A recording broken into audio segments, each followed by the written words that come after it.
शेख चली और अंडे वाली टोकरी। प्यारे नाजरीन, शेख चली का नाम सुनकर ही हंसी आ जाती है ना। अब सोचो, जिसका नाम ही हंसी का दूसरा नाम हो, इसकी हरकतें कैसी होंगी। चली अब एक दिलचस्प और पक्के मज़ा में तली हुई कहानी सानती है, जो शेख चली और उसके ख्याली पुलाव से भरपूर है। कहानी कुछ यूं है कि एक गांव में एक निहायत नेक परहेजगार और साबिर बुढ़िया रहती थी। साबिर इसलिए कि इसके नसीब में एक ऐसा बेटा था जो नेकी और अक्ल से कोसों दूर, लेकिन शेखी और खाली खुली बातों में पूरे गांव से आगे था। इसका नाम चली था, लेकिन काम ऐसे करता कि लोग उस शेख के लक़ब से नवाजने पर मजबूर हो गए। जी हाँ, वही मशहूर शेख चली। अब शेख चली था तो इकलौता बेटा, लेकिन माँ की बेबसी का ये आलम था कि कहती, आ अल्लाह, ये ले जा, मेरा बेटा वापस भेज दे।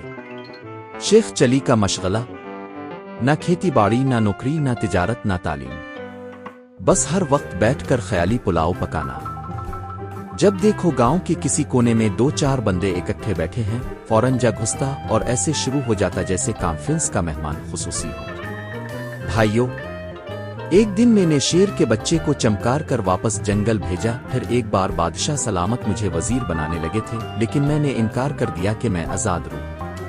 ये सुनते ही गांव वाले सर पेट लेते।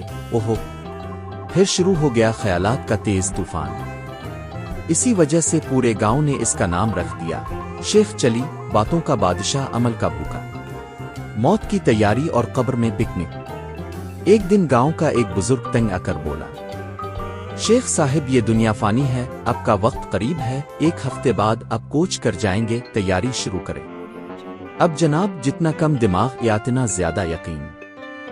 शेख चली ने फौरन एक कायदाई वाले को बुलाया, अपनी कब्र खुद खुदवाई, साफ सुथरी चादर बिछाई, खुशबू छिड़की, तकिया रखा और अंदर जाकर आराम से लेट गया जैसे सैर करने आया हो। पहला दिन कोई फरिश्ता ना आया, दूसरा दिन फिर भी ना आया, छठे दिन तक बस यही हाल, ना मौला का बुलावा, ना मौत का इशारा। 7वें दिन सोचा, आज आखिरी दिन है, बस अब आने ही वाला है वो फरिश्ता। अभी वो यूं ही मौत का तसव्वुर बांध रहा था कि अचानक किसी के घर से आवाज आई, अगर कोई नेक आदमी मेरी अंडों की टोकरी घर पहुंचा दे, मैं इसे इनाम में एक अशरफी दूंगा। अशरफी की झनकार कब्र छोड़ भाग निकला। बस जनाब, शेख चली को जैसे नई जिंदगी मिल गई हो। कब्र से यूं निकला जैसे मोबाइल चार्ज होकर 100% हो गया हो। झटपट जाकर अंडों वाली टोकरी सर पर रखी, सीना चौड़ा करके बोला, मियाँ जी, फिक्र ना करें, मैं शेख चली हूँ, पूरे गांव में मशहूर, मेरी शख्सियत खुद एक इदारा है। मालिक ने कहा, देखो शेख साहिब, अंडे नाजुक होते हैं, संभाल कर ले जाना, टूटे तो एक दमड़ी नहीं दूंगा, बल्कि हर जाना भी लूंगा। शेख चली ने कहा लगाकर जवाब दिया, अरे मैं टोकरी नहीं, किस्मत की सीढ़ियां अलफाटे रहा हूं, देखना अभी क्या करता हूं। ख्याली पुलाव का स्पेशल एडिशन। अब हुआ यूं कि टोकरी सर पर रख कर निकला ही था कि दिमाग में ख्यालों का हुजूम शुरू हो गया।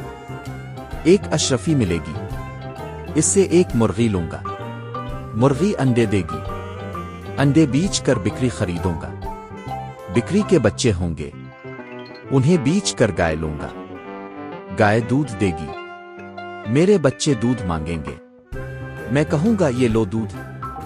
इतना कहते ही वो जज्बात में आकर हाथों से इशारा करते हुए बोला, ये लो दूध, और टोकरी पकड़ने वाले दोनों हाथों ने आजादी का ऐलान कर दिया। नतीजा, टोकरी धड़ाम से गिरी, सारे अंडे ऐसे टूटे जैसे ख्वाब। शेख चली की आंखें फटी की फटी रह गईं। हाय मेरे अंडे, हाय मेरे बच्चे। अंडे के मालिक ने आहो बका शुरू कर दी, हाय मेरे अंडे, मेरी मेहनत, मेरा नाश्ता, मेरा कारोबार। और शेख चली, वो भी रो रहा था, हाय मेरे बच्चे, मेरी गाय, मेरी बिक्री, मेरा फार्म हाउस। लोगों ने आकर दोनों को अलग अलग किया और किसी ने हंसते हुए कहा, अरे शेख, तेरे तो अभी बच्चे भी नहीं, शादी तक नहीं हुई, ये रोते किसके लिए हो। मालिक ने गुस्से से कहा, ये नुकसान भरना होगा। बात शेख चली की मां तक पहुंची, जो हामपत्ती कामती आई, हर जाना दिया और बोली, काश ये अशरफी के बदले अक्ल खरीद लेता। सबक।